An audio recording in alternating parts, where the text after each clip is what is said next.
ഇത് മാസ് മോട്ടോഴ്സിൽ നിന്നാണ്. നമ്മുടെ ഹീറോ പ്ലഷർ പ്ലസ് എന്ന വണ്ടി.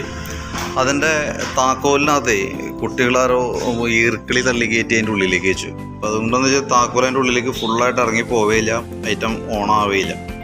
അപ്പോൾ നമുക്കത് കീ സെറ്റായിട്ടാണ് നമുക്ക് വരാം. അതായത് ബാക്കിലത്തെ സീറ്റിൻ്റെ ലോക്ക് അടക്കം ഉള്ള സെറ്റായിട്ടാണ് വന്നെ. അതിന് വന്ന റേറ്റ് എന്ന് പറയുമ്പോൾ നമുക്ക് 595 രൂപ നമുക്ക് ഐറ്റം ആ പാർട്സിൻ്റെ റേറ്റ് വന്നു കേട്ടോ. 595 രൂപ. പിന്നെ നമുക്കത് മാറണമെന്നുണ്ടെങ്കിൽ ഇത് ഫുള്ളായിട്ട് അയച്ചിട്ട് വേണം, ബോഡിയൊക്കെ അയച്ചാലാണ് നമുക്കത് റീപ്ലേസ് ചെയ്യാൻ പറ്റുള്ളൂ.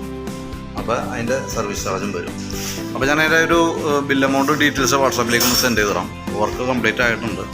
അപ്പോൾ നോക്കിയിട്ട് ഇനി എപ്പോൾ വേണമെങ്കിൽ നമുക്ക് എടുക്കാവുന്ന കണ്ടീഷനിലേക്ക് റെഡി ആയിട്ടുണ്ട് വണ്ടി കേട്ടോ.